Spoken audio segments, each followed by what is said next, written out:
And now, Roma Wines, R-O-M-A, made in California for enjoyment throughout the world. Roma Wines present Suspense. Tonight, Roma Wines bring you Mr. Brian Donlevy as star of Lazarus Walks, a suspense play produced, edited, and directed for Roma Wines by William Spear.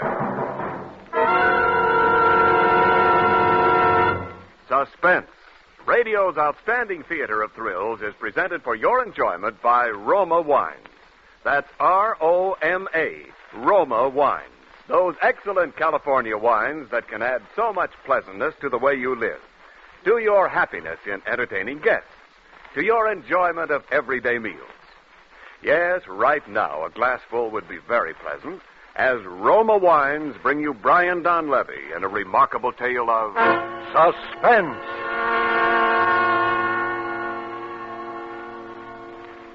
This is the truth. Do you understand? The truth. It must be the truth. It has to be.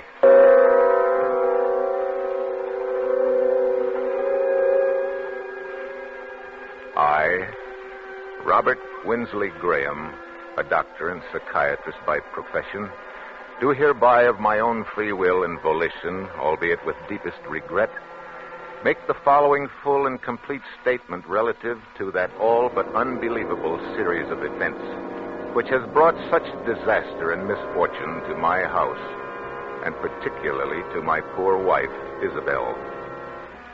It had its beginning, properly speaking, some 2 months ago, to be exact, on the evening of August 25th. We were in the drawing room, Isabel at the piano practicing, as she said, her Aunt Jane and I on opposite sides. Isabel, what's the matter? I don't know. I can't seem to keep my mind on anything anymore. Even my music. Nerves. Nerves. Aunt Jane, please. I'm sorry, but I don't believe in beating about the bush. You're an artist. You've got talent. There's no sense in your trying to subordinate yourself to somebody else. Aunt Jane, that's enough. I'm not subordinating myself to anyone. Really, Aunt Jane, you mustn't interfere, you know. Robert doesn't want me to go back on the stage. Oh, darling, it isn't that I don't want you to go back. I'm proud of you. You know that. It's only because I know that going back to a professional career at your present mental condition could be terribly harmful.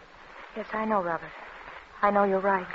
After all, I am a doctor. It's my business to know these things. I'll get it probably in the hospital. Hello. Yes, this is Dr. Graham. Who? Oh, yes. Yes, why, of course. When would you like to see me? All right, fine. No trouble at all. Very well, I'll be expecting you. Goodbye. Isabel, good heavens, who do you suppose that was? Who? Roger Holcomb. Do you remember the case? Roger Holcomb. Roger Holcomb? I remember it. Of course you do. The fellow who was brought back from the dead, as the newspapers put it, about a year ago. Oh, yes. You know, he really was dead for 4 full minutes, as far as medical science was concerned. And then Bates brought him around. It was a 9 days wonder at the time. What does he want to see you about? I don't know. Something to do with his experience, obviously. Oh. He was in a terribly agitated state, poor fellow. He'd been walking up and down in front of the house for an hour, trying to get up courage to ring the bell. Finally, he phoned from the corner drugstore. Oh, the poor man. Why in the world would he do that? Anxiety neurosis. They hounded him in the most shocking way when he got out of the hospital. You know, preachers and spiritualists and movie agents and just plain fakers. People trying to find out if he remembered anything of the 4 minutes when he was supposed to be dead. And people just trying to exploit it. Oh, that's notoriety. Some thrive on it, some don't. One man's meat is another man's poison. Yeah. Well, that must be Holcomb now. I'll take him into the office.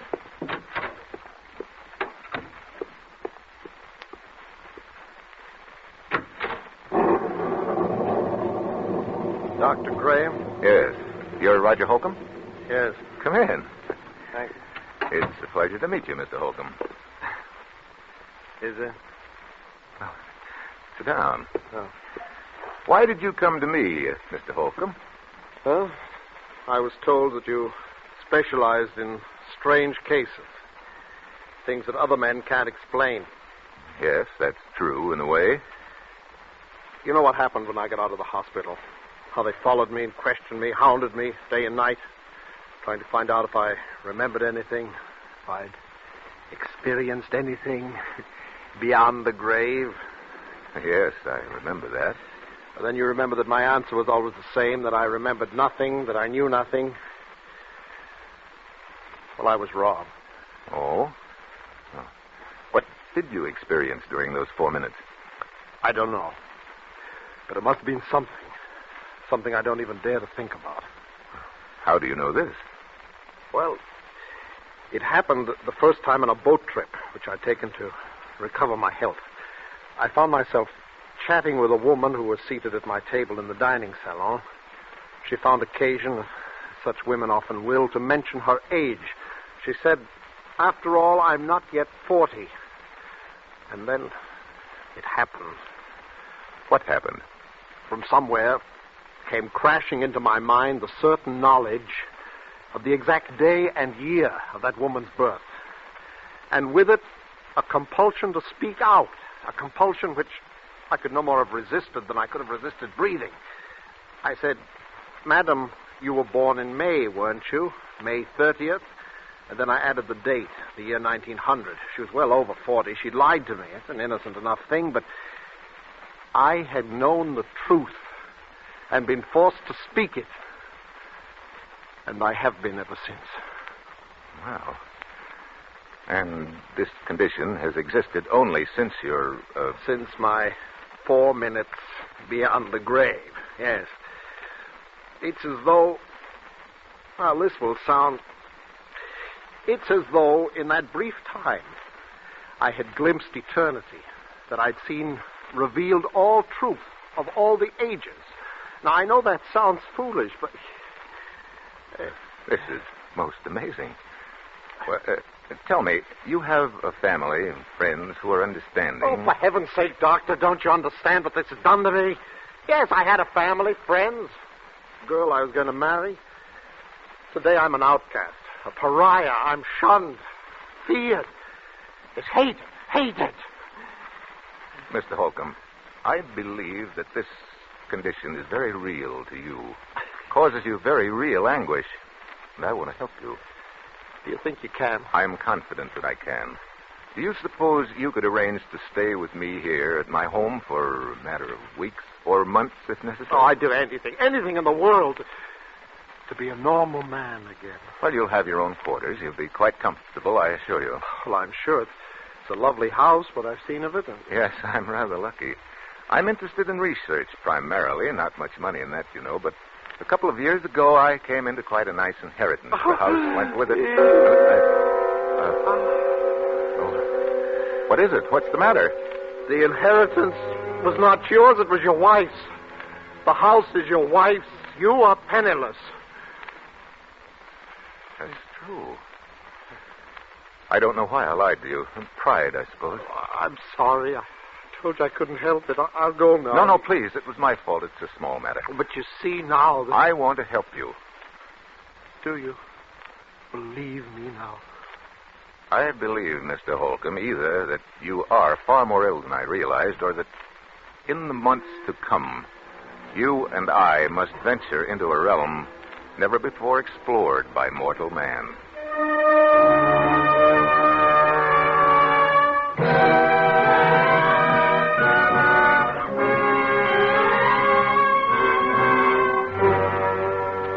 For Suspense, Roma Wines are bringing you Brian Dunleavy in Lazarus Walks, a radio play by Robert L. Richards from a story by J. Marion Speed. Roma Wines' presentation tonight in radio's outstanding theater of thrills, Suspense.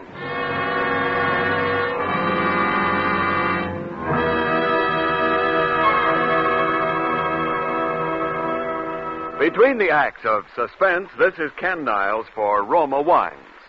These crisp autumn days, there's real pleasure in coming home to a welcome glass of Roma Grand Estate wine. Yes, for evenings at home or small get-togethers with friends, it's smart to serve Grand Estate wines. You can serve Grand Estate wines proudly to anyone, anytime. For each Grand Estate wine, a limited bottling by Roma, is born of choicest grapes. then guided to superb taste richness by patient skill, America's finest winemaking resources, and necessary time. Win compliments from your guests with Grand Estate California wines. For entertaining, medium sherry, ruby port, or golden muscatel. For dining, Burgundy or Sauterne. Remember, Grand Estate wines presented by Roma, America's greatest vintner. And while there's time, take advantage of present low Roma prices. Buy a case of assorted Roma wines for the holidays. Do it now and save money. And now, Roma Wines bring back to our Hollywood soundstage Brian Donlevy in Lazarus Walks, a tale well calculated to keep you in suspense.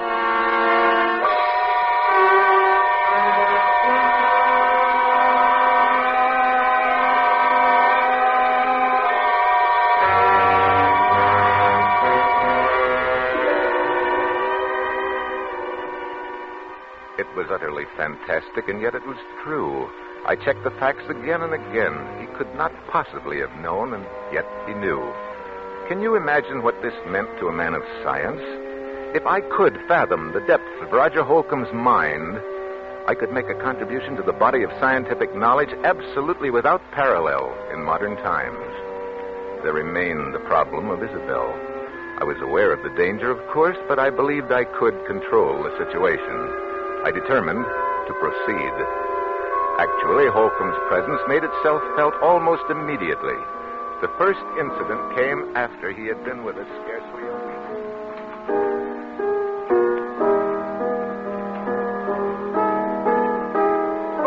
Isabel, please stop that playing and listen to me. Aunt Jane, you know Robert has said I mustn't talk about it. It's bad for me. I don't care what Robert says. I've been sick, that's all. He's made you sick. That's ridiculous. Maybe it's just that he's afraid of losing you. Maybe he's even afraid of losing your money. But I'm absolutely convinced that whether he's meant it or not, he's made you believe there's something the matter with you that isn't. Aunt Jane, I simply forbid you to talk this way. Isabel, do something before it's too late. Do? What? Get away, leave him, divorce him, anything. Aunt Jane, you don't know what you're saying. Oh, I hope we're not interrupting. Of course not, darling. Hello, Roger. Hello, Isabel. Miss Parton. Good afternoon. How are you feeling, Roger? Well, better, I think. I think it would be better if we didn't discuss our states of mind, Isabel. Oh, yes. Of course. I'm sorry. Well, would you like me to play something for you? You know, I think I'm beginning to get the feel of it again. I do. You're sure we haven't interrupted some conversation? Of course not. We were just discussing how helpful you've been in getting Isabel back to her work again. Roger. No, you are not. You were telling Isabel to divorce her husband. Why? Isabel. I'm sorry. Roger, come back here. Isabel, is that true? You brought him in here deliberately. Is that true? It doesn't matter. Oh, you've known how I've felt for a long time. Yes, I'm afraid I have. Robert, it was all so silly. She didn't mean it. It was just that she... did mean it. I'm sorry, Isabel, but I've been under this roof too long as it is. Oh, Aunt Jane, you're not leaving us. It's the best, Isabel. Yes, I think it is decidedly best that you go at once.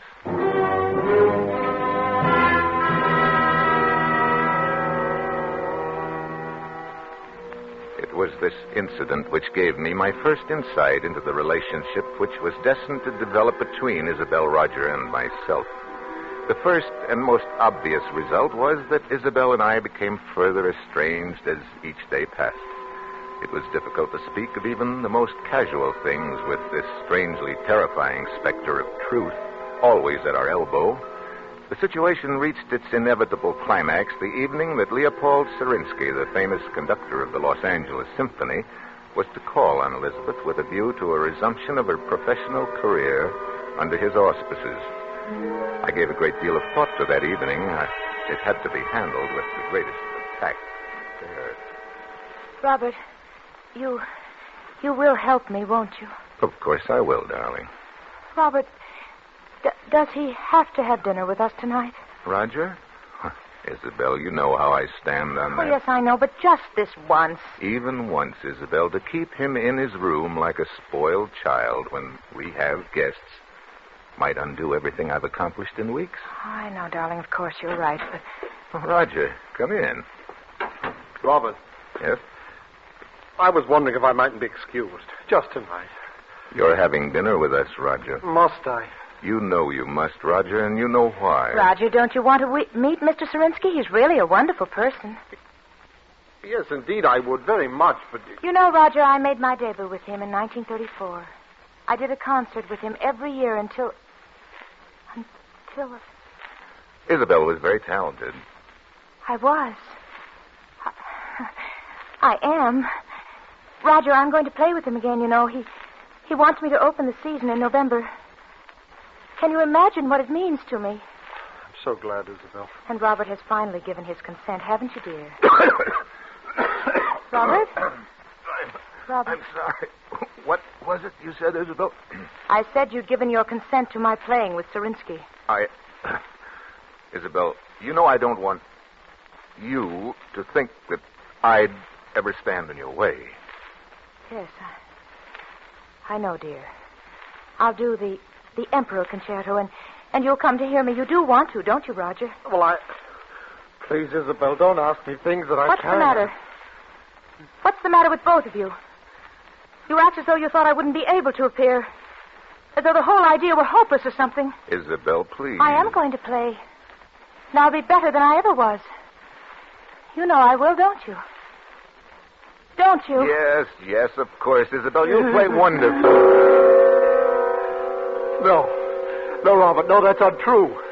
You're very certain that Isabel will be prevented from ever playing again by death. Death? Oh, Isabel, forgive me. Death? No, it's not true. Tell me it isn't. Roger, who's going to die? Answer me. Roger, do you hear me? Answer me. Answer me!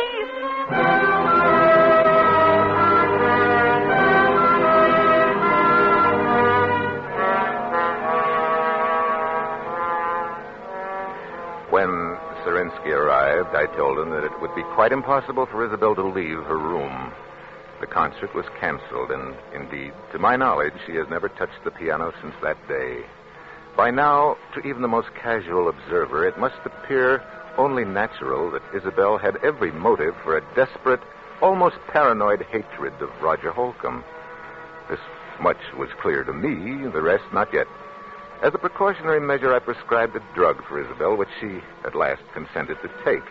I gave her her own supply, and she administered it to herself as I had directed. But one thing, from any point of view, was certain. I had to keep Roger and Isabel apart. Perhaps what I feared was indeed inevitable. I honestly did not think so at the time.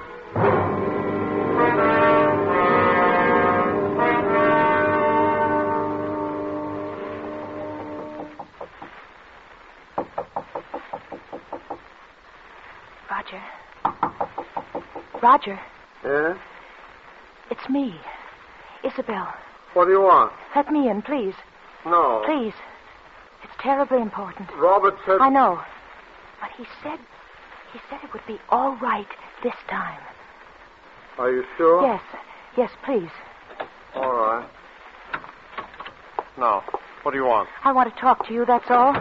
What about that's so important? Roger, why don't you ever leave your room anymore? Can't you guess? Do you think I hate you? Oh, Isabel, I don't know what to think anymore. You do, don't you?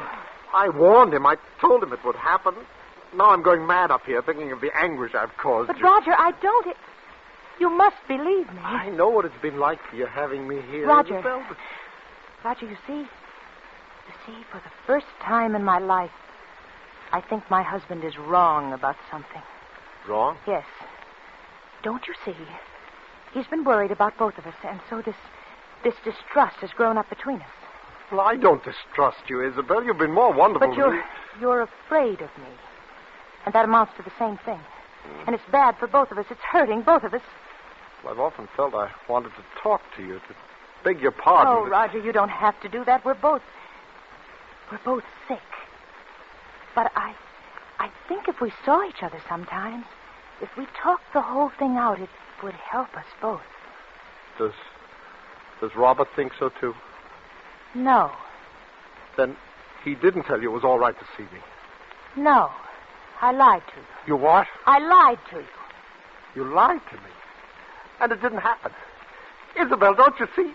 I am getting well. It didn't happen. I know, Roger. I don't think it does happen anymore, except with Robert. With Robert? But what makes you think I don't know. Something about the way he acts.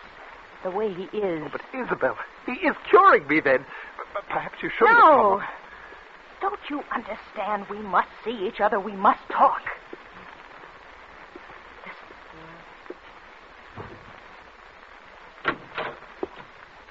Isabel. Robert, something's happened that I must tell you. Please, you're completely overwrought. Oh, but Robert, I must insist. Isabel, why did you do this? I'm sorry. You'll have to have a sedative right away. Isabel, get the bottle from your room. Oh. Mine? Yes, hurry. All right. Robert, she lied to me. Yes, I know. But, Roger, I must absolutely forbid you to talk now. You must trust me. Well, all right, but later I want to have a long talk. Of course we shall. Here it is. And I brought my hypodermic, too. I'm glad you did. The other one's mislaid somewhere. Will you give it to him, please? I? Yes, this has upset me rather badly. My hands are shaking. Oh, Robert, I'm terribly sorry. No matter now. Give him the hypodermic. In the upper arm.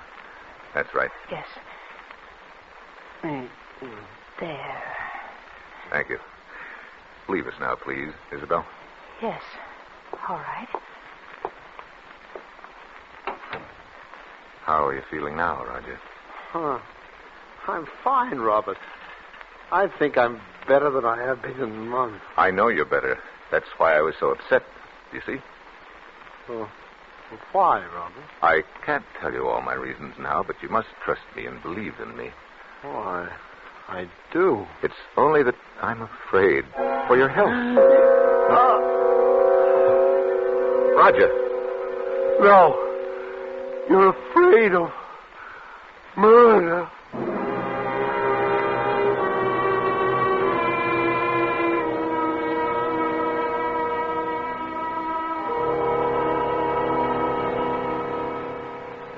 It was clear to me now. I knew I must take immediate action. I knew that the most terrible consequences might result if Isabel were alone with Roger Holcomb, even for a moment. For he knew. He said so. There was no other explanation. I thought it through most carefully, and yet no plans are perfect. No man is infallible.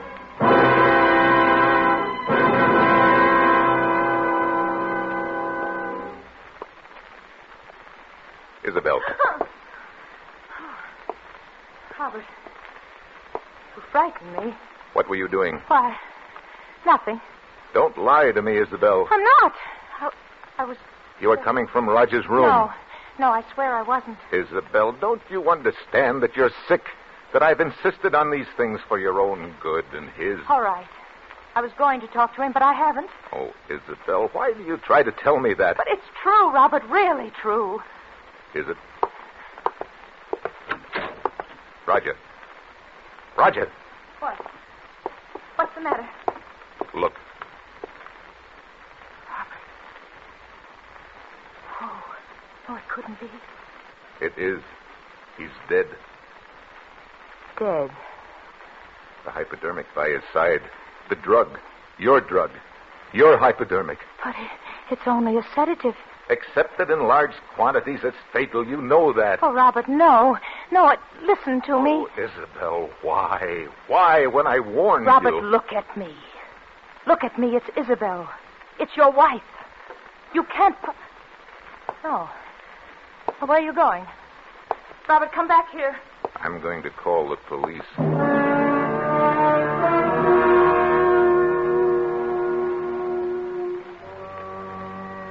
Even though it did not come to me as a shock, even from my point of view as a scientist, it was terrible enough. Yet, it had to be done, and I had done it. I did not speak to her as we waited, and she made no further attempt to appeal to me. the police arrived, I told the story with as little emotion as possible. Yeah? Yeah, their fingerprints all right on both the bottle and the hypodermic. Those would be my wife's, of course. They both belong to her. Is, that true, Mrs. Graham? Yes. Dr. Graham, do I understand you're formally charging your wife with the murder of Roger Holcomb? You could hardly expect me to do that, could you, Inspector? I am simply telling you the facts. Yeah? Well, you've carefully avoided saying anything definite as to your suspicions, Doctor. But I get the distinct impression she hated him. My wife has been mentally ill for some time. There are many people who can testify to that. She will plead insanity, Inspector, of course. Well, Dr. Graham, I can't tell you how sorry I am, but the things you've told me add up to only one thing, as you yourself obviously recognize. Yes. Your wife, Isabel Graham, murdered Roger Holcomb. What did you say? I said your wife, Isabel Graham, murdered Roger Holcomb. No. I did. What? The truth is, I murdered him.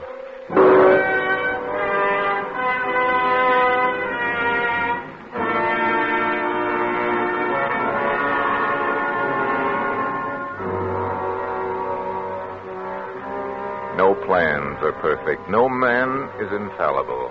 Yes, I killed Roger Holcomb. And I had planned to dispose of Isabel for many months. I had never loved her. I had loved only science. And I wanted her money. And Holcomb found it out. That was the risk I ran. That any chance lie in his presence, either by Isabel or myself, would bring out the truth. And it did. I had no alternative once he discovered that. But to kill him. It was easy enough to throw the blame on Isabel, but I had not counted on that terrible compunction for the truth. That strange affliction of Roger Holcomb's and its power over me. Did it transfer itself at his death to me, or was it conscience? It is a pity that it had to end this way. It was a fascinating case.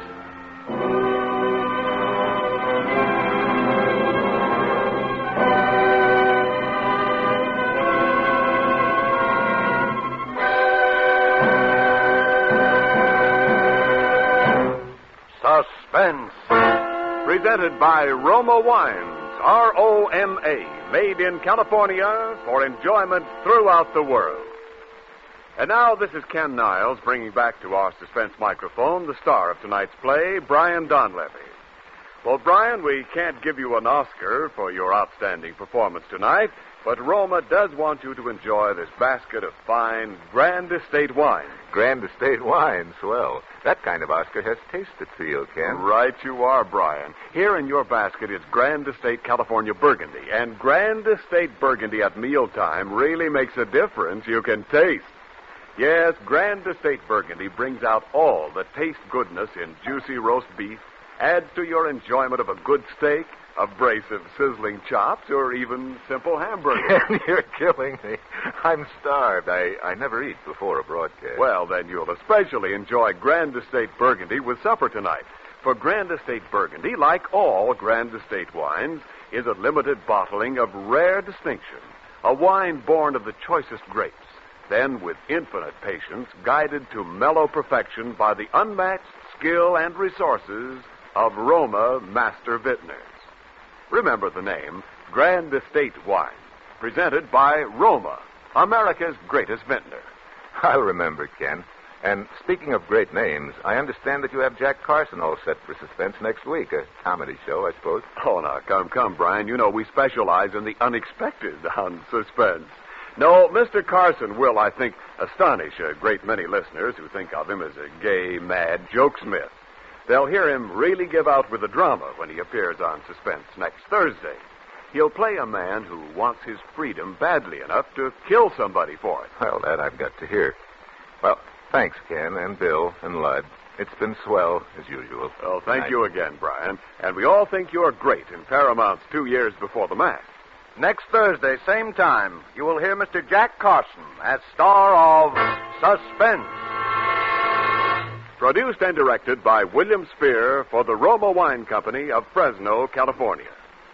Stay tuned for the thrilling adventures of the FBI in peace and war, following immediately over most of these stations.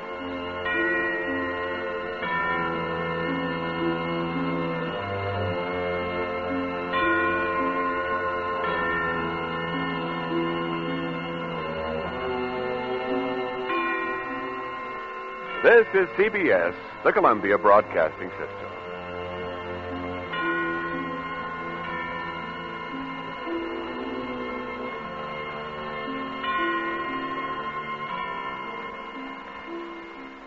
And now, Roma Wines, R-O-M-A, made in California for enjoyment throughout the world. Roma Wines present Suspense. Tonight, Roma Wines bring you Mr. Jack Carson as star of Easy Money, a suspense play produced, edited, and directed for Roma Wines by William Spear.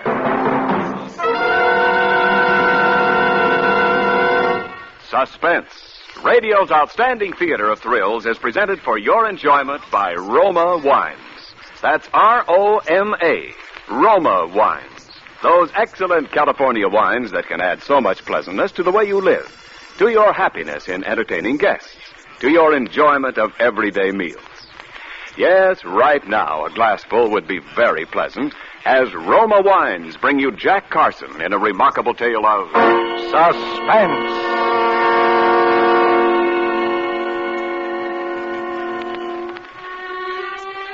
The night I'm telling about, that Easy Money was hanging up there somewhere just waiting to fall right into my lap.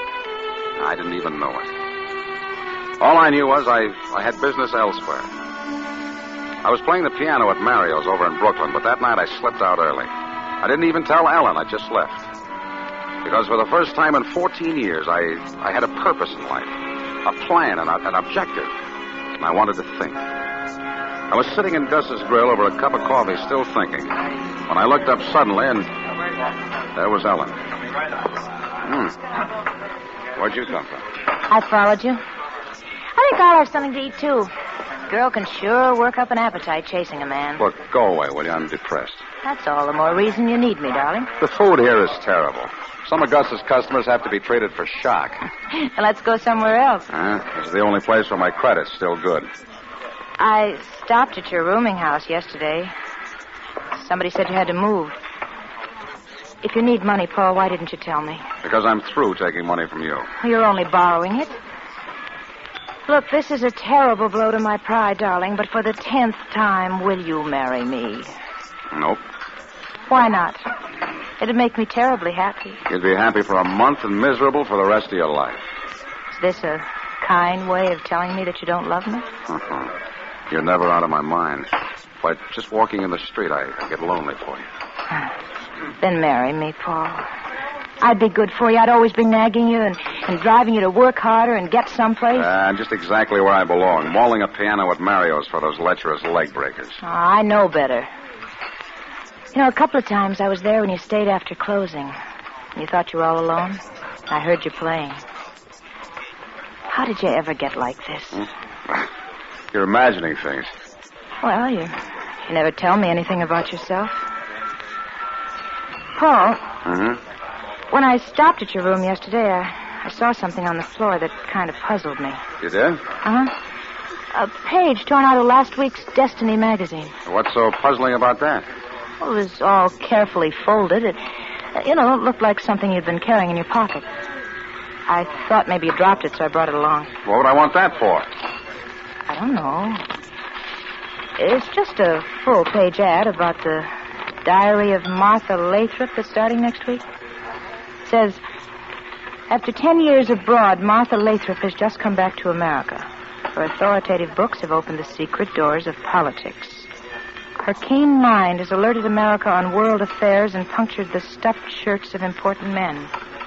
Now read the sensational story behind all her stories. Extraordinary woman. Yeah. Oh, well. You didn't answer my question yet. Which question? The only one that really interests a woman. Are you going to marry me? I'm already married. You're married? That happens to men, you know. Oh, why didn't you ever tell me, Paul? Well, because it's something that happened a long time ago. It's 14 years since I last saw her. 14 years? And you never did anything about it? Well, there was nothing I could do until now. Until Martha came back to this country. Martha? You mean this woman in Yeah, she's my wife. Martha Lathrop? Your wife? Mm-hmm. I'm going to see her tonight. But why? In all these years, why didn't you ever... Because sometimes marriage really seems to mean what it says. Till death do us part.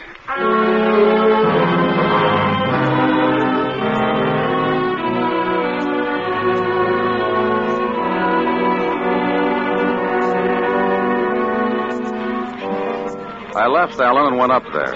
She was living in a big converted brownstone on Gramercy Place, overlooking the park.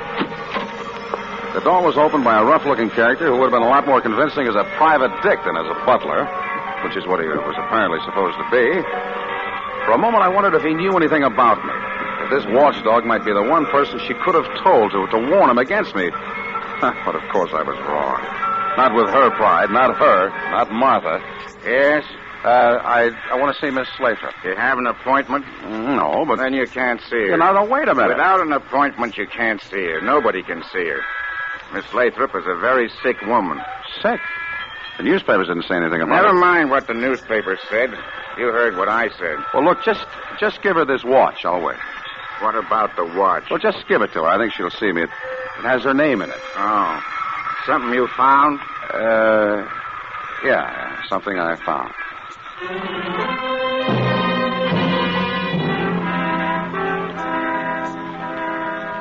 He took the watch and went upstairs.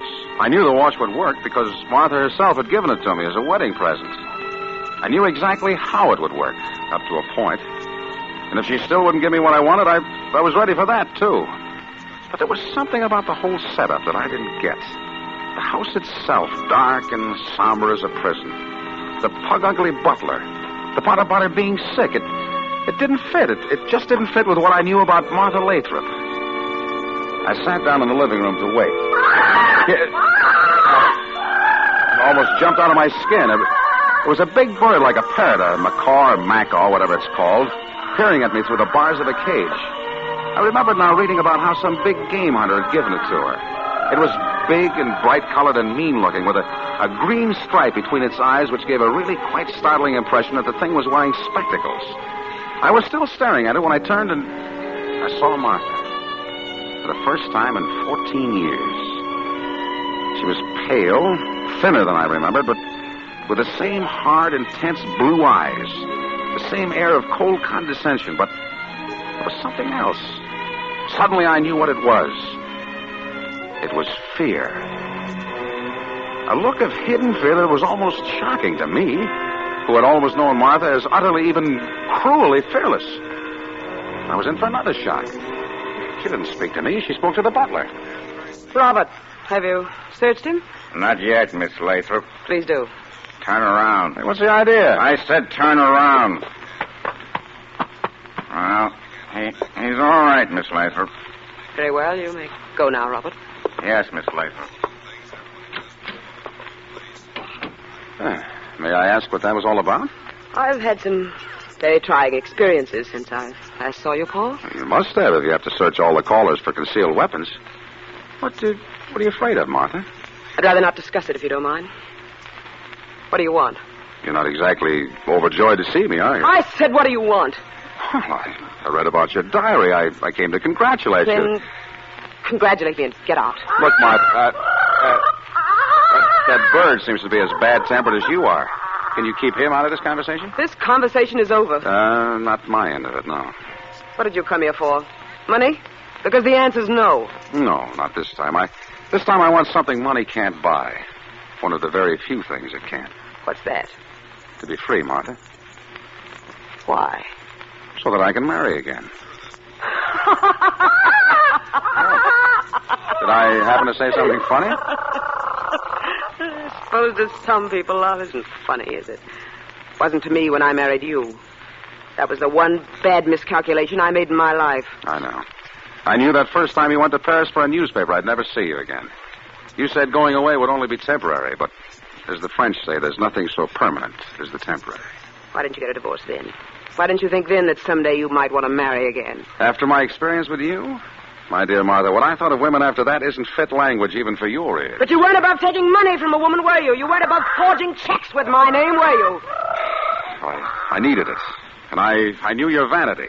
That was my temptation and my safety. That you couldn't bear to look ridiculous by admitting that you had a no-good bum of a husband. We made our bargain. I could have sent you to jail. I still can't remember that. Now, why didn't you divorce me? Because you didn't want me, but you couldn't bear the thought that I might be completely free of you. That's ridiculous. Someone once said that we kill the thing we love. Are you trying to say I still love you? You? Oh, maybe in a twisted sort of a way. Because mine was the only love you ever really had. Maybe somewhere deep in your mind you're trying to keep the bleached bones of it. I'm not completely mad. I wonder, Martha. I've always wondered. Get out of here. Without an answer, without my freedom? The answer's no. Never, do you hear? Never. Now, get out. All right, Martha. But never is a long, long time.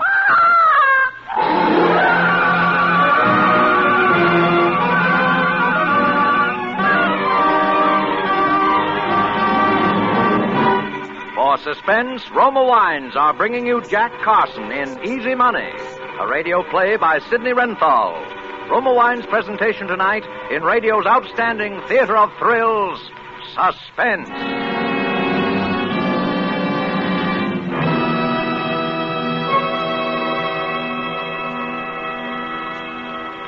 Between the acts of Suspense, this is Ken Niles for Roma Wines. Whether you've been hunting ducks or houses, there's no pleasanter ending to a busy day than a quiet family evening at home. Lights low, fire lit, and a tempting glass of Roma wine to enjoy. For Roma California Sherry, Port, or Muscatel add mellowness to any occasion.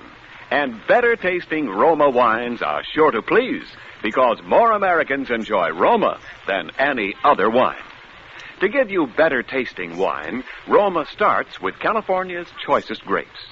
Then, with winemaking resources and skill unmatched in America, Roma guides this abundant grape treasure unhurriedly to tempting taste perfection. Later, at peak taste richness, Roma selects from the world's greatest wine reserves for your pleasure. Take advantage of Roma's present low prices. Buy Roma by the case. Buy now for the holidays and save on Roma, America's favorite wine. And now, Roma Wines bring back to our Hollywood soundstage Jack Carson in Easy Money, a tale well calculated to keep you in suspense.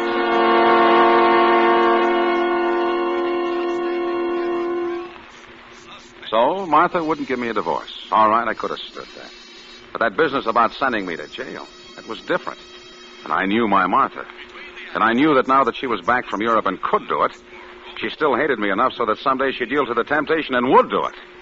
Yeah, but that was all right, too. Martha wanted to play that way. I was ready. I was way ahead of her.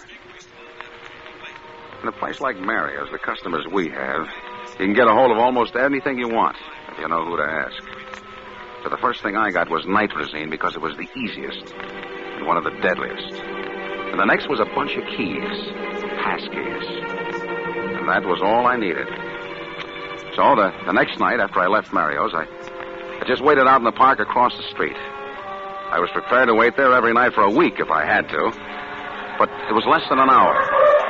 A taxi drove up in front of the house. A well-dressed, well-heeled-looking gent got out and went in. The taxi waited. In about 10 minutes, he came out again with Martha, and they drove off. A little time after that, the butler left. I walked across the street. And the third key I tried let me in the door.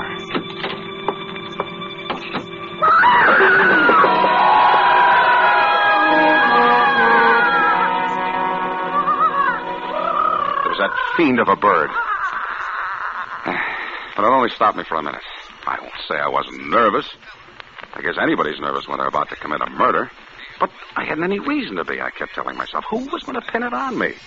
As far as anybody who knew Martha was concerned, I didn't even exist. Well, I went upstairs and found her bedroom. And on the bedside table, I found the bottle of sleeping pills, just as I expected. She'd always used them, and she was the type that always would. Very carefully, I took each little capsule apart and emptied its contents down the wash basin in the bathroom. Then I filled each one up again with nitrazine, enough to kill a horse.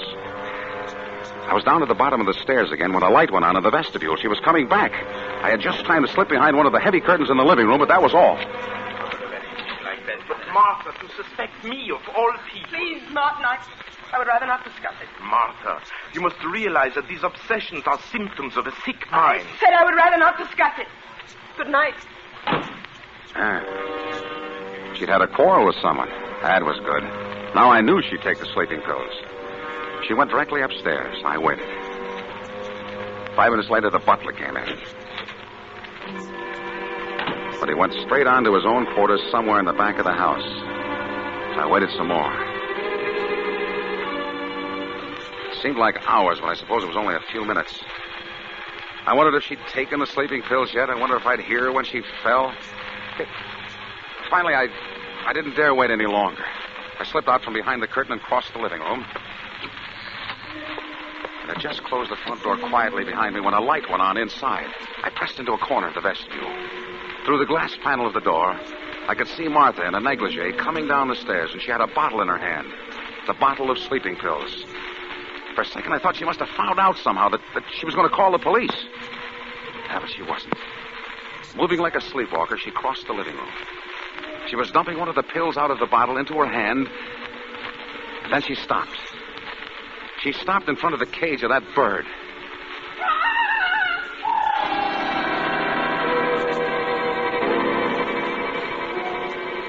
Suddenly, I saw the whole thing. The tough butler who said she was sick and searched people for weapons. The fear behind her eyes. The man she just quarreled with about obsessions and symptoms of a sick mind. Martha was insane. I watched while she took the sleeping pill in her fingers and held it through the bars of the cage for the bird. I saw the bird grab it in his beak, but I didn't wait for the rest. Softly as I could, I opened the outer door and went down to the street. Martha was insane. And because she was insane, because she thought people were trying to kill her, I couldn't kill her. Nobody could ever kill her.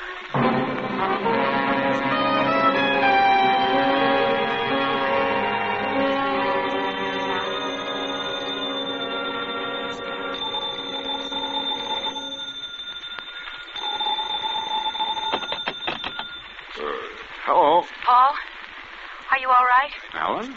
Yeah, sure, I'm all right. What time is it? 11 o'clock. I just saw the papers. Saw the papers? About Martha Lathrop. What? What about her? She's dead. Poisoned. Poison? They found nitrazine. But that's impossible. It couldn't be. I'm afraid it's true, Paul. Ellen, where are you? At Gus's. Wait there.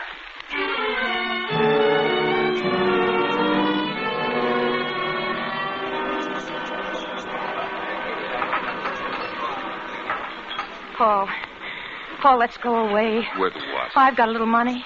Enough to get us to Chicago, maybe Los Angeles. We could change our names and start over again. Oh, why, Ellen? Oh, you think I killed her, don't you? Paul, if you did, I know why you did. And I don't care. You're quite a gal, Ellen, but I didn't kill her. You were there. You said you were going... Yes, I was, but I didn't kill her, and I can prove it. Don't you believe me? Okay, paper. Paper, here you are.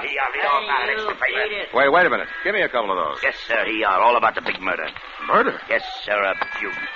Okay, pal, thanks. Paper. All right, now, beat it. Okay, take it easy, will you? I gotta make a living, too.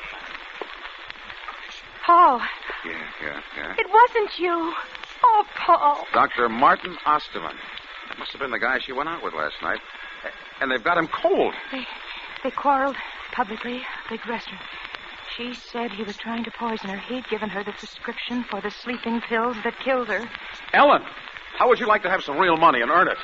Easy money. Money? This Osterman is rich, filthy rich. But, Paul... If I can prove I didn't do it, I can prove that he didn't do it.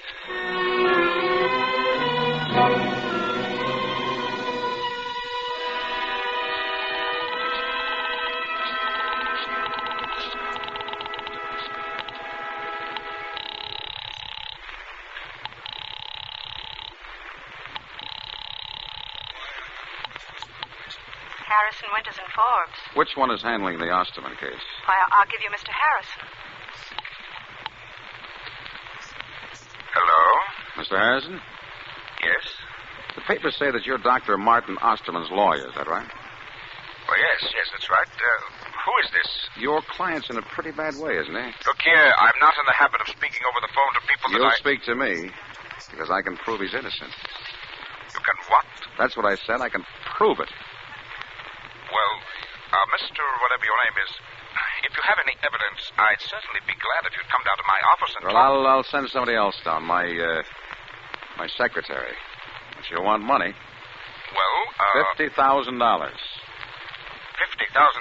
Yeah, you get in touch with Dr. Osterman and see if he doesn't think his life is worth that. What you're suggesting is not only against the law, but I don't care about the law, and I don't think Osterman will either. I'll have somebody down there in an hour. Can you arrange it by then? Well, possibly. All right. And we'll want the money in cash.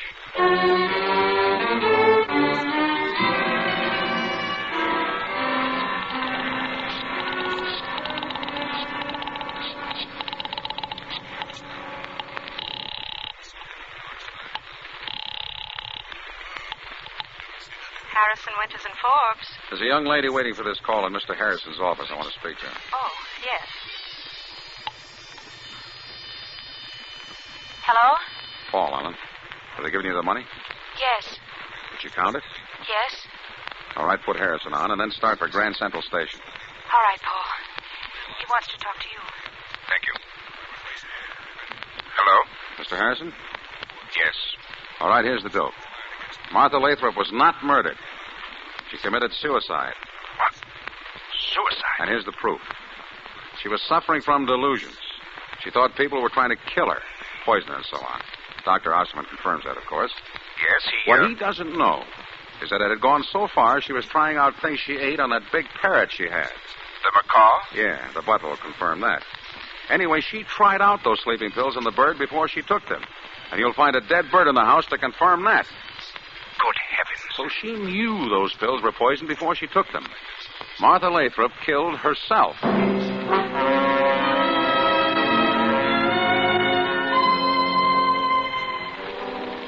I must say they took it like a sport. They paid up and shut up. An hour later, Ellen and I were on a train speeding along the banks of the Hudson River bound for California. Oh, Paul.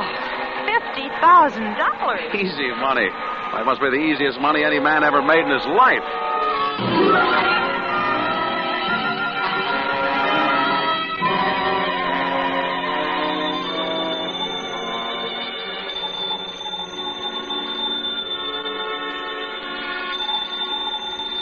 Must have been about 2 weeks after we got to California that I got the phone call. Is this Mr. Bentley? Yeah? My name's McNulty. I run a pet shop downtown. You must have the wrong number. Oh, no, I don't think so.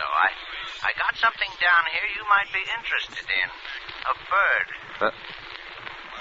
A bird? Yeah, a macaw. Real beauty. Got a green stripe between his eyes. Makes him look exactly as though he's wearing glasses.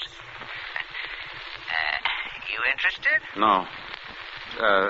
No, I'm... I could easily bring him up to show you. I got your address. No, I said I'm not interested.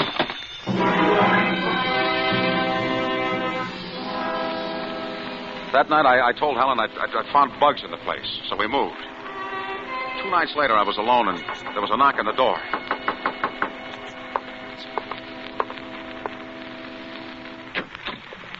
Bentley?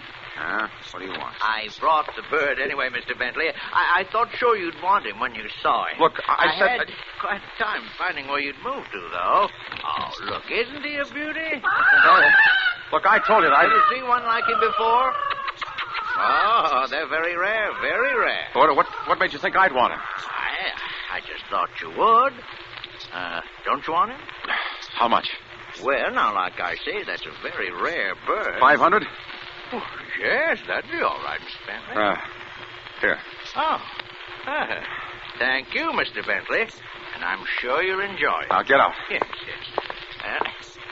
Good night, Mr. Bentley.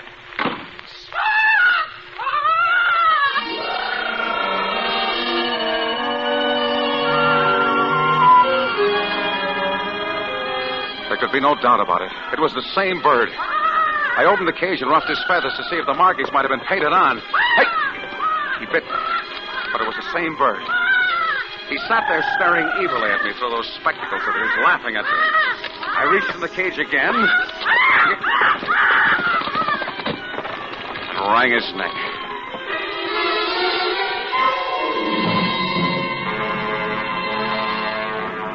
I wrapped the body up in a newspaper. I got a shovel out of the garage. I drove about 5 miles up Topanga Canyon and parked in a side road of my light's house. I went down into the canyon and started digging. I dug like a madman. The sweat was running into my eyes, and I was gasping for air. And suddenly, a light was shining full in my face. All right, Bentley. Wait. The bird is dead. I couldn't have done it. I couldn't have killed her. The bird is dead!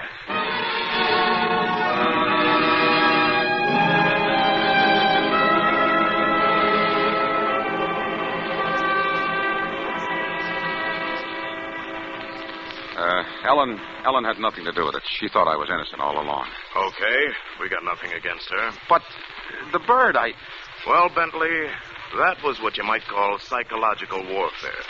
We knew you were guilty, though, when you bought it. I mean, the poison. Oh, we found poison, all right. Still traces on its beak and claws when we got there. But there was one thing we couldn't understand for quite a while. Dr. Ditmars of the Bronx Zoo finally tipped us off. But if Martha took the poison, I saw her give it to that bird. I saw the bird gobble it up. Why didn't it die? Yeah. You see, with this nitrosine, some birds can take that stuff by the spoonful, and it won't even faze them. You just picked the wrong kind of poison. And the wrong kind of bird.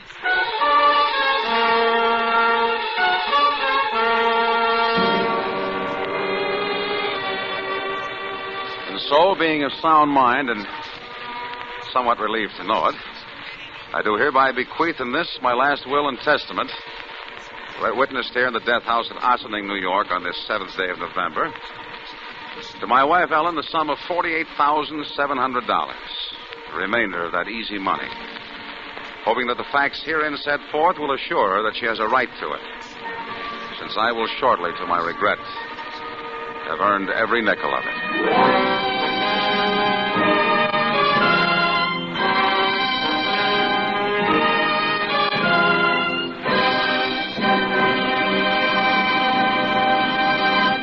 Suspense. Presented by Roma Wines, R-O-M-A, made in California for enjoyment throughout the world. This is Ken Niles presenting our suspense star of the evening, the handsomest man in Hollywood, Jack Carson. Jack, you can stop twisting my arm now. I said it. Oh, I suppose I'm not really the handsomest, just one of the best looking. Well, Jack, when it comes to looks, I'll take Hedy Lamarr. But as an actor, believe me, Jack Carson ranks with the best. Gee, thanks, Ken. I'm sorry about your arm. Oh, that's all right, Jack. My arm is still in good enough shape to give you this gift basket of fine Roma wines with the compliments of Roma, your host tonight. Wonderful. That's a grand present, Ken. My thanks to Roma. But you folks really make me feel at home. Well, Roma wine has a way of doing that, Jack. That's why your Roma gift basket includes Roma California Sherry. When friends drop in, share with them golden amber, fragrant Roma Sherry. Roma Sherry's tempting nut-like taste is the favorite of hosts and guests for afternoon or evening entertaining. And millions enjoy Roma Sherry daily as the perfect first call to dinner. I'll buy that, Ken. And, Jack, because Roma and only Roma selects from the world's greatest reserves of fine wines, Roma Sherry, like all Roma wines, is better tasting every time. Yes, no other vintner selects for your pleasure from so vast a treasure of good taste. No other vintner can equal Roma in winemaking skills and resources. No wonder more Americans enjoy Roma than any other wine. Makes sense to me, Ken. Well, I must be going. Thanks for everything, and sincerely, it's been a stimulating and exciting experience tonight for me. I never miss Suspense, and I've been looking forward to my appearance here for a long time. I hope you'll have me back again. Well, thank you, Jack. We thought you were great in your newest Warner Brothers picture, Two Guys from Milwaukee. And we'll be hearing you on your regular Wednesday night show for Campbell Soups. And give a listen to us next Thursday on Suspense. We'll have Hume Cronin as our star. I'll do that. Night. Next Thursday, same time, you will hear Hume Cronin as star of Suspense. Produced and directed by William Spear for the Roma Wine Company of Fresno, California. In the coming weeks, Suspense will present such stars as Judy Garland, Chester Morris, Olivia de Havilland, Cary Grant, Joseph Cotton, Roddy McDowell, and others.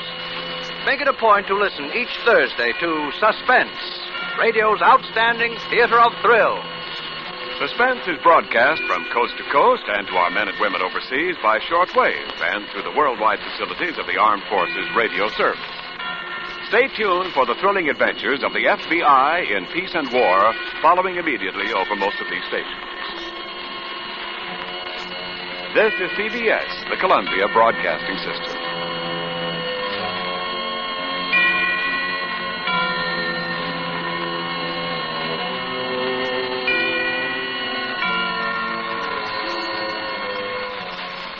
And now, Roma Wines, R-O-M-A, made in California for enjoyment throughout the world.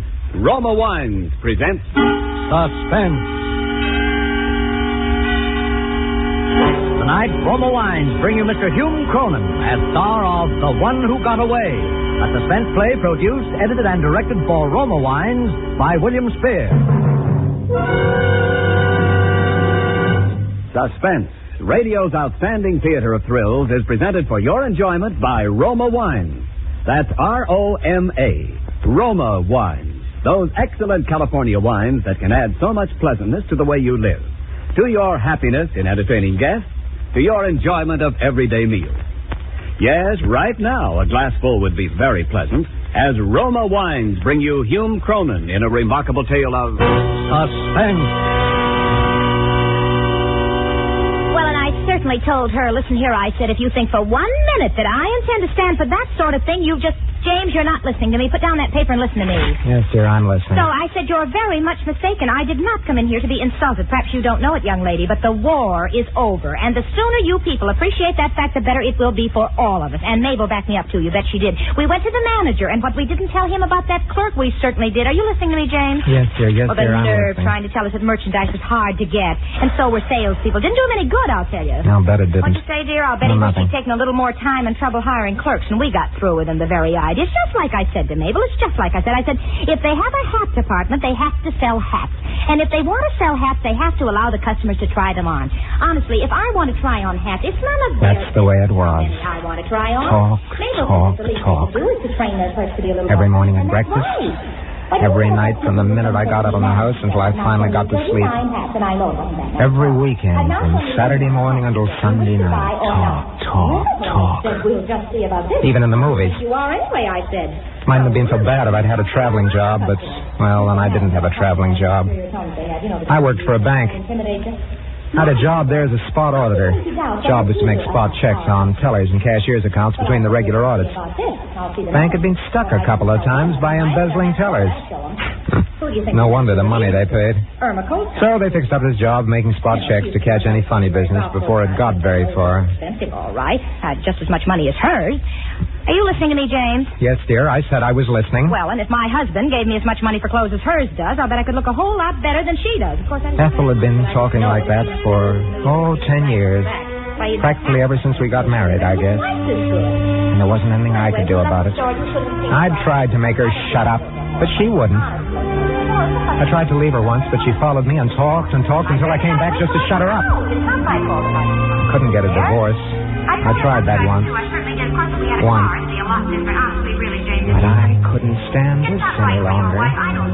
I had to do something. It seems to me that if you'd only cut down on some of your expenses, we ought to be able to save enough money for a car. Now, I think that James, well, for heaven's sakes, how you startled me getting up that way. Where are you going, may I ask? I'm just going down to the drugstore for a minute. Oh, what do you have to go to the drugstore at this time of night for? Good heavens, I work hard to make a nice home for you, James. I don't see why you're always getting up in the middle of a nice chat to go out. Do you hear me? James, answer my question. Why must you...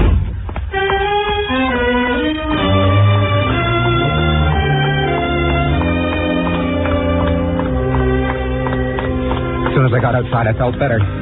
But the thought that I'd have to go back there again and again and listen to her talk every day, every night, the thought that I'd have to go back there kept hammering in my head. I I suppose I knew what I had to do a long time before that.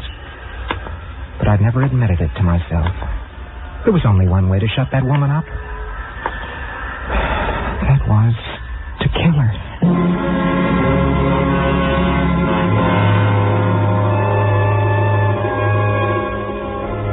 I didn't sleep very much that night.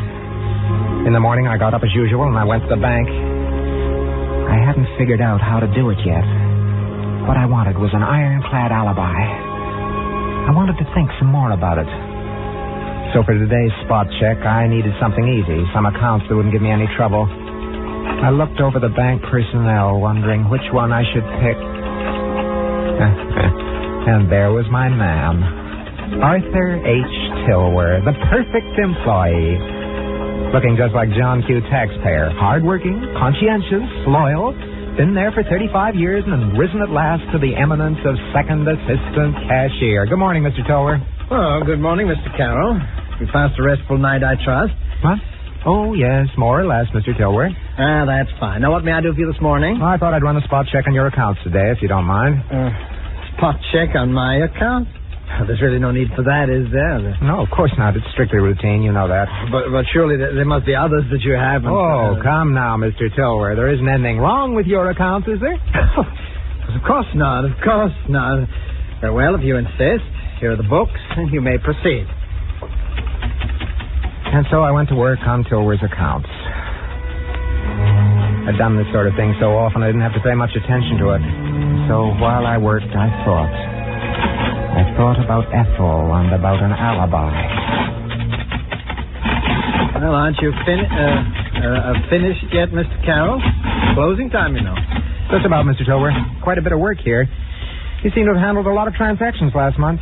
Oh, yes, I did. A busy month this last one. You going home now? No, I think I'll stay here and finish this up. Why don't you finish up in the morning? Oh, this shouldn't take much longer. I'll do it tonight. Very well. Good night. Good night, Mr. Tilwer. Huh. Funny it doesn't balance. Must have made a mistake. See, I'll add it again.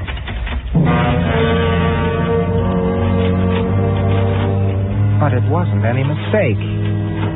His books didn't balance. And by the time I'd finished the check, I knew he hadn't made a mistake either. Mr. Arthur H. Tilwer, the prize employee of Consolidated National, was deliberately short $3,756.23. When I'd finished, it was quite late. I locked up. But before I started for home and some more talk from my loving wife, I paused for a moment, leaning on the bank doors, and lit a cigarette. Something was beginning to stir in my mind. I didn't know quite what, but it was something important. As I was thinking, I happened to glance down the street, and I saw somebody coming toward me. Thought the figure looked familiar. Yes. When he passed under the street light, I recognized him. It was Tilwer. I waited for him. Hello, Tilwer. Mr. Carroll. How are you? You weren't headed for the bank, were you, Tilwer? Well, yes. As a matter of fact, I was. Some work I wanted to clean up. Yeah, I can imagine. Never mind about that now, Tilwer. You can't clean it up. Come on down the corner and have a cup of coffee with me. Well, thank you for the invitation. But I think you'd better come along. See, I want to talk to you. No, really, Mr. Carroll, I don't think that Look here, Tilwer. I have a report in my pocket concerning your accounts. You just might like to see it before I turn it in. All right. I'll come. Just for a moment. Let's go. I got Tilwer into a booth and ordered 2 cups of coffee and handed him a carbon copy of the report.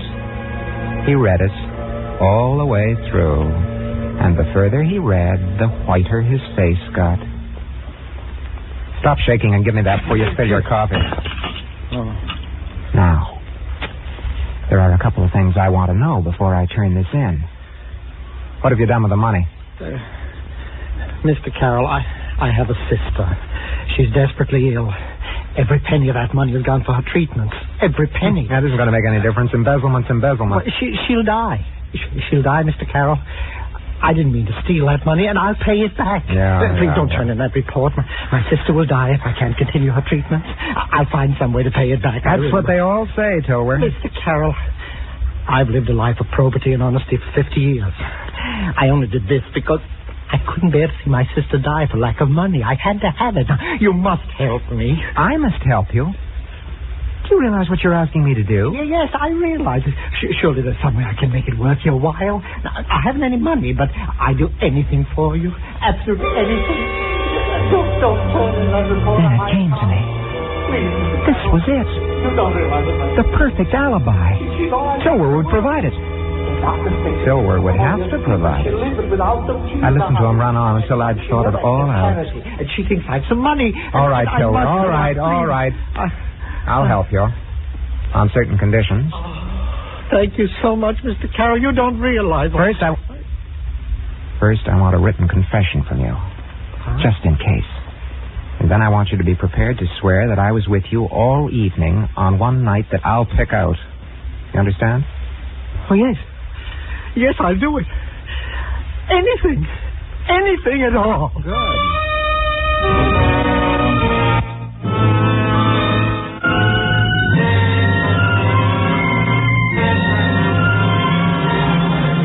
For Suspense, Roma Wines are bringing you Hume Cronin in The One Who Got Away. Roma Wines' presentation tonight in radio's outstanding theater of thrills, Suspense.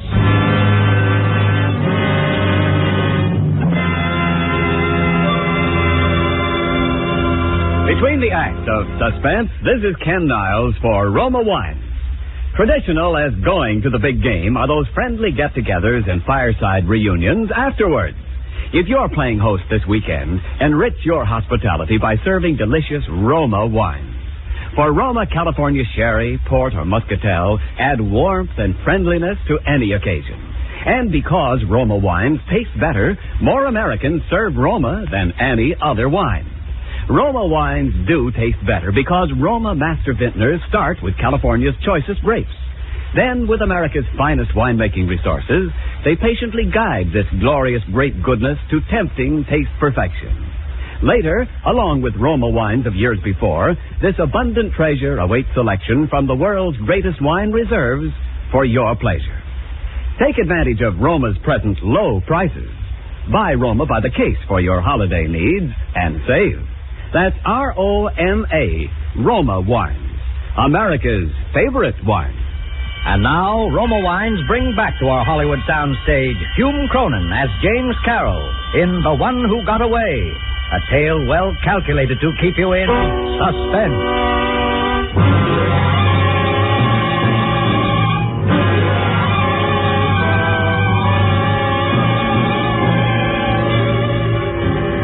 The next night, I didn't come home until almost 8 o'clock.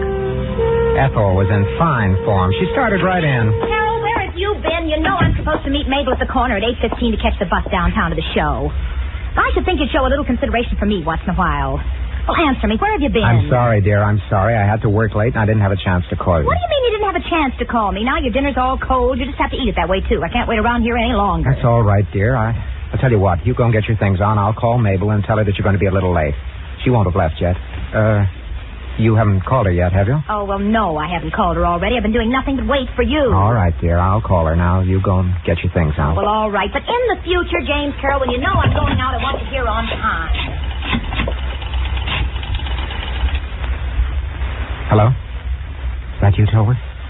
You alone? Do you expect anybody tonight? That's fine. Listen, Tolbert, this is the night. You know, I want you to say that I've been there with you all evening from 7 o'clock on. Never mind why. I'll be over there after a while, and I'll give you the details of what you're to say when the time comes. I don't know what I've ever done. I don't care whether you like it or not, Tolbert. No, not yet, dear. Not yet. Just a moment. You don't want your sister to die, do you? Do you? All right, I'll see you shortly. Did you get her? Did you get her, James? No, I didn't. The phone was busy. Oh, what do you mean the phone was busy? I heard you talking to somebody. Yeah, well, that was somebody else. Oh, well, honestly, this is most annoying. I don't believe you can do anything right. Give me that phone. Yes, dear, here you are. Well, really, can't even dial, for heaven's sake. Oh, I don't know. Hello? Hello, Charlie? Charlie, this is Ethel. Yeah.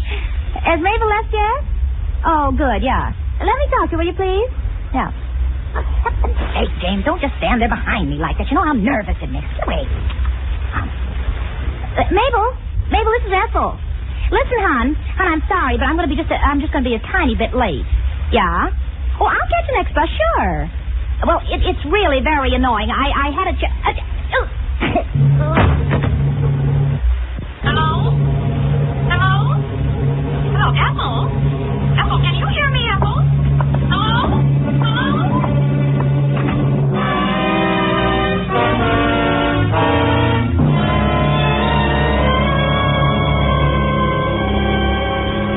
I guess I must have got back not very long after the cops got there. The apartment was ablaze with lights. There was a cop at the door. Inside there were photographers, fingerprint men, all the usual array of the law. The detective in charge was named Dolan. Pretty much of an average-looking guy, but sharp. We went through the amenities, and he told me how sorry he was. I expressed my shock and horror, and finally we got down to business. Mr. Carroll, I hate to bother you at a time like this, but I find it quite helpful in cases of this kind to talk to people as soon as possible. Yes, I understand. Now, when did you last see your wife alive, Mr. Carroll? Why, about 6:45, I guess. I only came in for a moment, and she was getting ready to go out. About 6:45. And she was okay when you left? Yes, perfectly. And you say you left the apartment then? That's right. Where'd you go, Mr. Carroll? Well, what's that got to do with it? Well, Mr. Carroll, this is a murder case. Your wife was strangled while she was talking over the phone to a friend of hers. You want to bring her murderer to justice, don't you? Well, of course. Well, in a case like this, unless we get a break, we'll have to investigate the whereabouts of a great many people at the time she was killed. We'll find out a lot of things that people would prefer to keep quiet.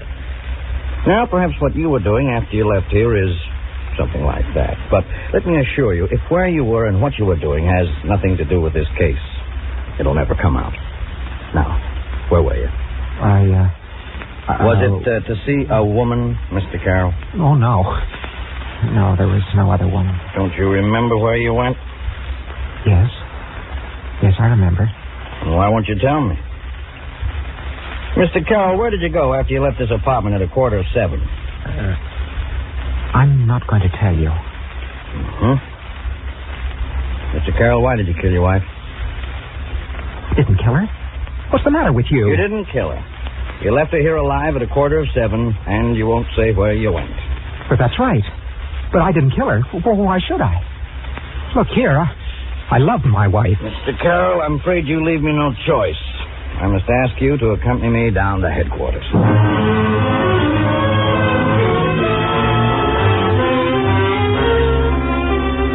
Down at headquarters, we went through it all over again, and again, and again.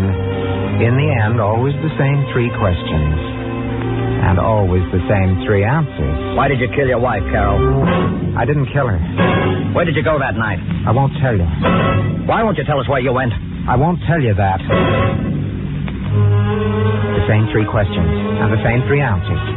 Over and over and over, for a long, long time. Over and over and over. But I never told them.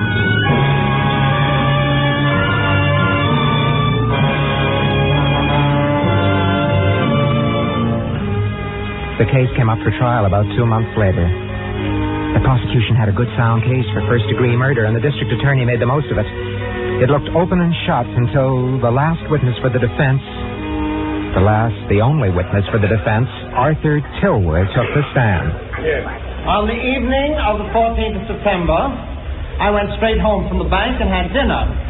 At about 2 minutes past 7 o'clock, I remember the time exactly because my favorite radio program, that's the Symphony Hour, had just come on.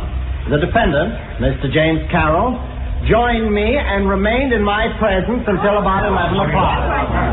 Order in the court! Order in the court! Order! They went at him hammer and tongs, kept him on the stand for an hour and a half, but he never changed his story and never contradicted himself. He made as admirable a witness as he did a bank employee. The jury was out for a long time, 12 hours or so, and when they came back...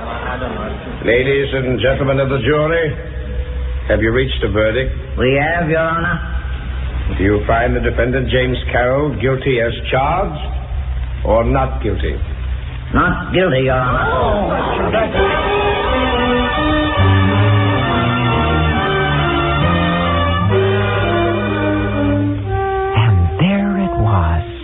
Just the way I'd planned it. I was free. And I'd stay free. No man, the law says, shall be placed twice in jeopardy for the same offense. No matter what they found out, they couldn't touch me now. I was free of Ethel forever.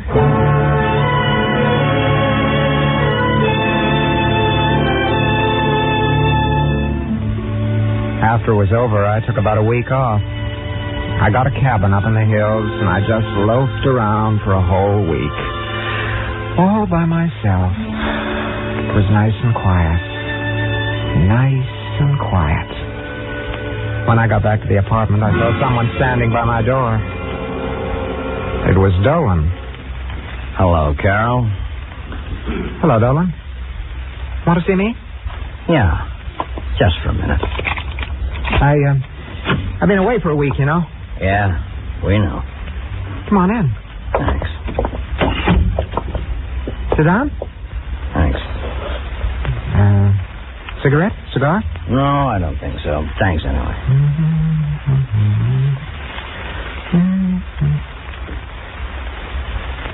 All right, Dolan, what do you want? Oh, nothing really. Look, Dolan, is this supposed to be a purely social... Hey, Carol, tell me, do you fish? I fish? No. Why? Fishing is my favorite sport. I was raised around Winnipeg Lake, you know. Fishing's fine there. Yeah? There's one particular spot on Winnipeg that's a favorite of a lot of fishermen. It's deep, cool, and rocky. There was a big speckled bass lived there. Very cagey creature he was, too. A lot of fellows thought they had him. Hooked him even. But he always got away. This is all very interesting, but if you don't... As a matter of fact, that fish got to be quite famous, got to be known as the one who got away. And every time anybody did any serious fishing there, they'd always have a try at landing. Oh, yeah, they tried everything. All sorts of flies and lures and bait. Went on for years. Look here, Dolan, I don't know what you want from me. Well, I got to go now, Carol. It's a fascinating story, don't you think? Mm-hmm. Very. By the way, Carol... You know how much that fish weighed? 7 pounds and 12 ounces. How do you know? He got a little careless one day. Took a long time, but I finally got him.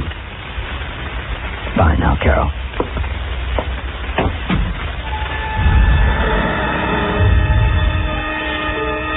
I could see that Dolan was going to be annoying. But I didn't care. I figured he'd stop after a while. There was only one more thing I had to do to clean this whole thing up. I'd made a bargain with Tilwer, and I intended to keep it. Yes, sir, I'm a man that keeps his bargain. That night I went around to his apartment. There was no answer when I knocked. I noticed that the door was unlatched, and so I pushed it open. There was Tilwer sitting in the dark by the window, just staring out. The flicker of the neon signs outside lit his face as they flickered on and off. He looked about 150 years old. Tilwer. Hey, Tilwer. Tilwer? What are you doing sitting there in the dark? Come on, let's have some light. Just sitting here thinking, Carol. Thinking? About what? About a lot of things. Principally about you. Huh? Look, Tilwer, I made a bargain with you, and I've come to keep it. Yes, sir. Here's your confession. Here are both copies of my report. Tilwer, did you hear me? I said here was the confession. Yes, I heard you. It doesn't matter. What do you mean it doesn't matter? You want to go to jail, Tilwer?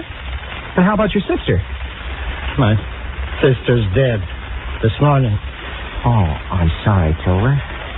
You made me kill your wife, Carol. What? No. Oh, come now, Tilwer. Don't be stupid. I did you a favor. You did me one. That's that. No, if it hadn't been for me, your wife would still be alive. And I've been punished for my sins. My sister. Oh, yeah, but you... Who will punish you for your sins, Carol? Take it easy. You killed, and you cheated justice. But you won't cheat me, because I'm going to kill you. Sit down, Wolf. Get away from that knife. Get away from that knife, I tell you. All right. Give it to me. Give it to me. Now, sit down. Oh, that's better. Quite a nasty little pig sticker you have here, Tilwer. There's your knife, my decrepit avenging angel. You're not going to kill anybody. I'll get you, Carol. You'll see I'll get you, you murdering.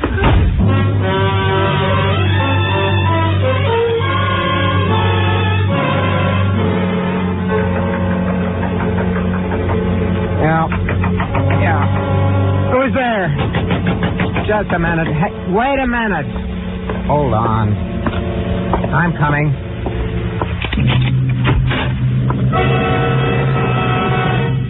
Hello, Carol. What do you mean by getting me out of bed? Where were you last night, Carol? Who wants to know? The police department wants to know. Now, answer my question. Where were you last night? Or aren't you saying? Certainly I'm saying. I went over to see Tilworth. Anything wrong with that? And how was Tilworth? Why, all right. About the same as usual. And how was he when you left him? He's just the same as when I came in. What is Was he? Of course he was. What's wrong? Something wrong with Tilworth? He's dead, Carol. Dead? There was a knife in his heart. A knife? There were fingerprints on that knife, Carol. It was in his heart, and your fingerprints were on it, Carol, and on the door and on the lamp. No, listen, I didn't kill him, I tell you. This is a frame-up. Maybe, but I didn't touch him. The police department is taking a different view, Carol. Get some clothes on. You're under arrest for the murder of Arthur Tilworth. Oh, no. No. Too bad you'll never get to see that fish I was telling you about. It's over my fireplace. Just hanging there. Come on, Carol.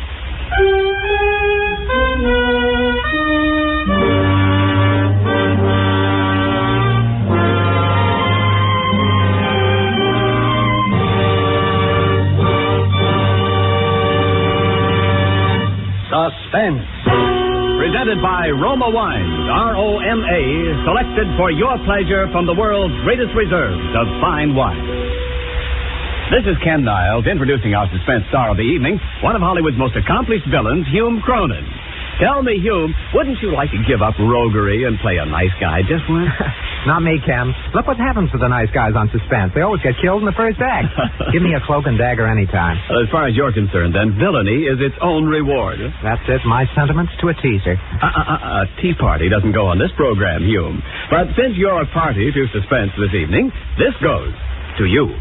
Roma presents you with this gift basket of Roma wines selected for you from the world's greatest wine reserve. Why, thank you, Ken. And thanks to Roma, too. My. For a man of my moderate tastes, Roma wine's an ideal gift. And for moderate entertaining, Hume, you can't beat the Roma Muscatel in your gift basket. Share with your guests the golden richness of Roma Muscatel, delicious with cake or nuts. Or enjoy delightful Roma Muscatel with dessert.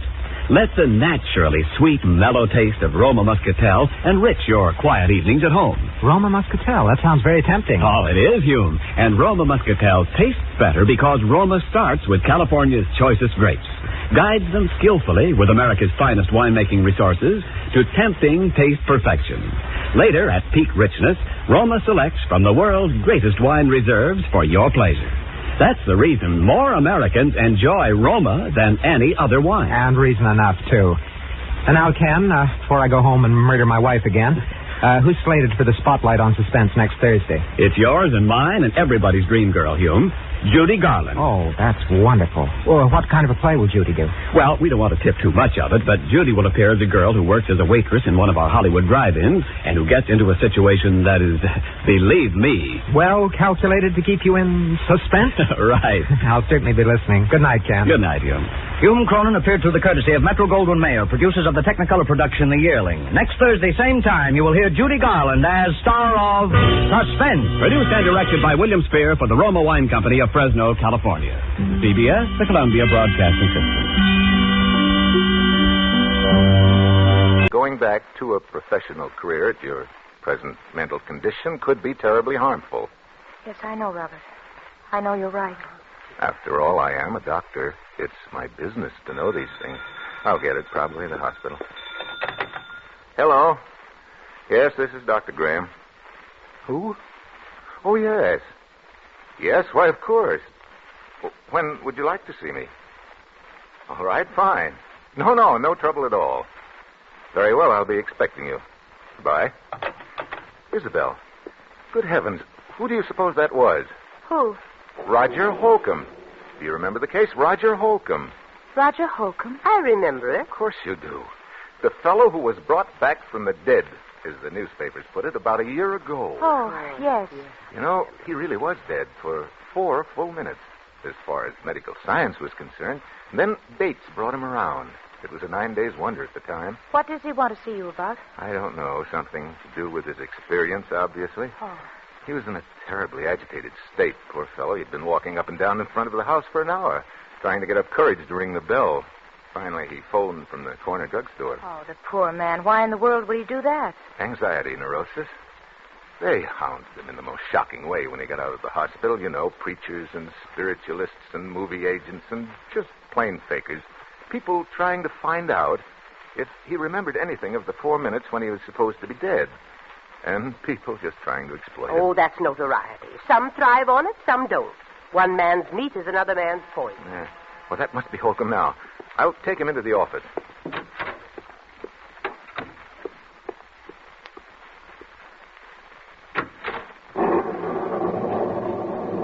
Dr. Graham? Yes. You're Roger Holcomb?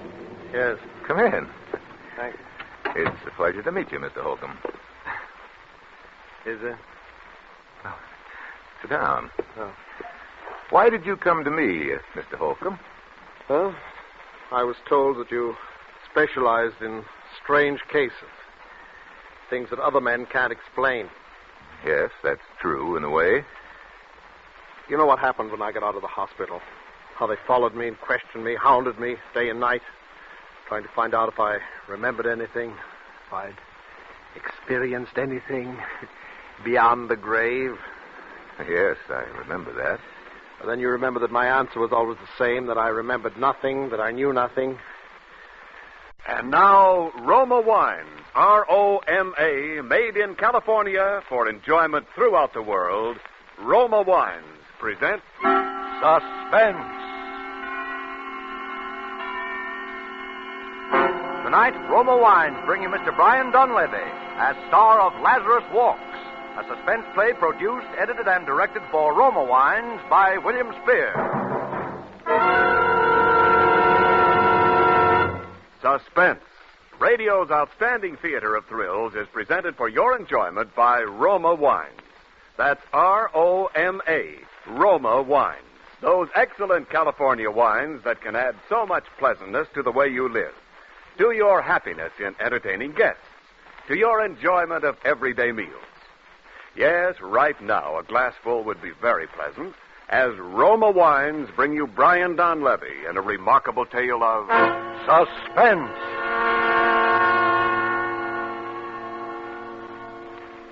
This is the truth. Do you understand? The truth. It must be the truth. It has to be.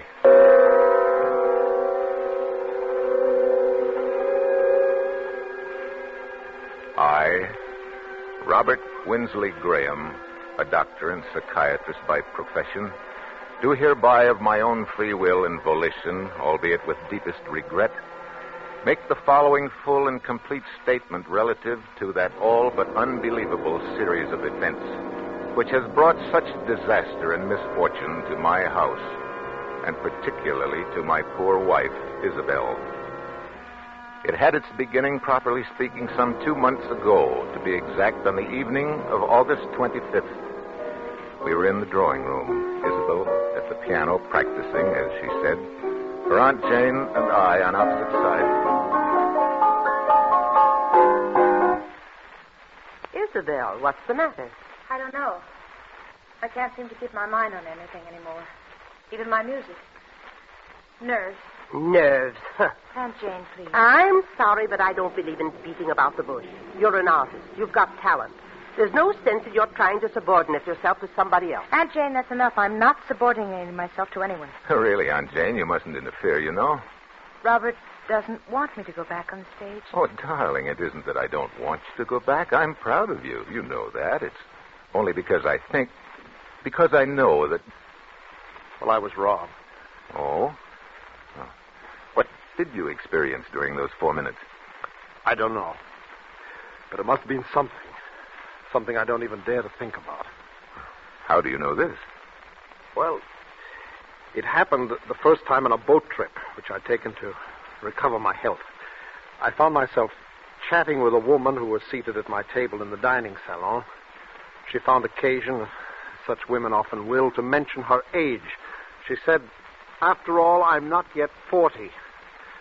And then it happened. What happened? From somewhere came crashing into my mind the certain knowledge of the exact day and year of that woman's birth. And with it, a compulsion to speak out, a compulsion which I could no more have resisted than I could have resisted breathing. I said, "Madam, you were born in May, weren't you? May 30th? And then I added the date, the year 1900. She was well over 40. She'd lied to me. It's an innocent enough thing, but I had known the truth and been forced to speak it. And I have been ever since." Wow. And this condition has existed only since your... Since my 4 minutes beyond the grave, yes. It's as though... Well, this will sound... It's as though in that brief time I had glimpsed eternity, that I'd seen revealed all truth of all the ages. Now, I know that sounds foolish, but... This is most amazing. Well, tell me, you have a family and friends who are understanding. Oh, for heaven's sake, Doctor, don't you understand what this has done to me? Yes, I had a family, friends, a girl I was going to marry. Today I'm an outcast, a pariah. I'm shunned, feared, it's hated. Mr. Holcomb, I believe that this condition is very real to you. Causes you very real anguish. And I want to help you. Do you think you can? I'm confident that I can. Do you suppose you could arrange to stay with me here at my home for a matter of weeks or months, if necessary? Oh, I'd do anything in the world to be a normal man again. Well, you'll have your own quarters. You'll be quite comfortable, I assure you. Well, I'm sure it's a lovely house, what I've seen of it. And... Yes, I'm rather lucky. I'm interested in research primarily. Not much money in that, you know, but a couple of years ago I came into quite a nice inheritance. The house went with it. What is it? What's the matter? The inheritance was not yours, it was your wife's. The house is your wife's. You are penniless. That's true. I don't know why I lied to you. Pride, I suppose. I'm sorry. I told you I couldn't help it. I'll go now. No, please. It was my fault. It's a small matter. But you see now that... I want to help you. Do you believe me now? I believe, Mr. Holcomb, either that you are far more ill than I realized, or that in the months to come, you and I must venture into a realm never before explored by mortal man.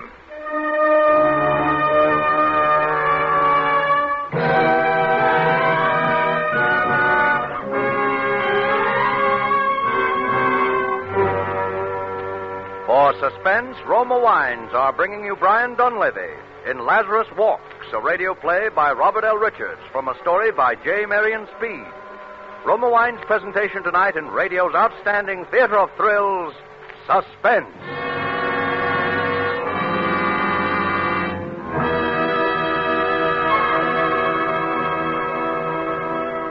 Between the acts of Suspense, this is Ken Niles for Roma Wines.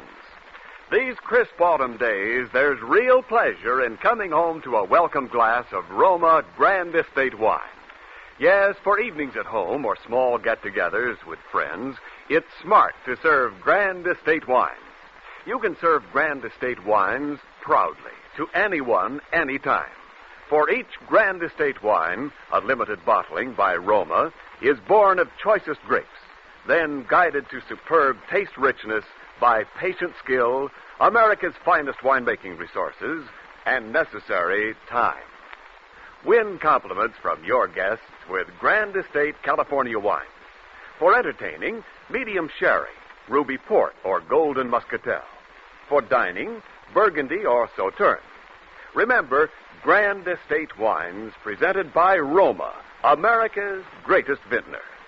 And while there's time, take advantage of present low Roma prices. Buy a case of assorted Roma wines for the holidays. Do it now and save money. And now, Roma Wines bring back to our Hollywood soundstage Brian Donlevy in Lazarus Walks, a tale well calculated to keep you in suspense.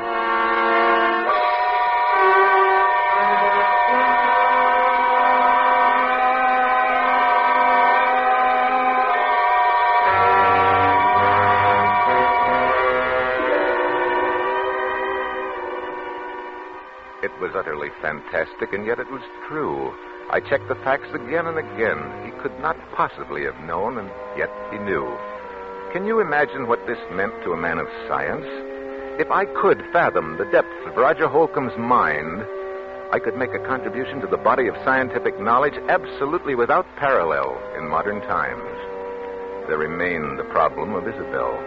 I was aware of the danger, of course, but I believed I could control the situation. I determined to proceed. Actually, Holcomb's presence made itself felt almost immediately. The first incident came after he had been with us scarcely a week.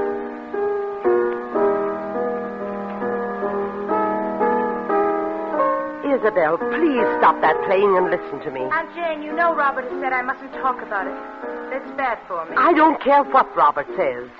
I've been sick, that's all. He's made you sick. That's ridiculous. Maybe it's just that he's afraid of losing you.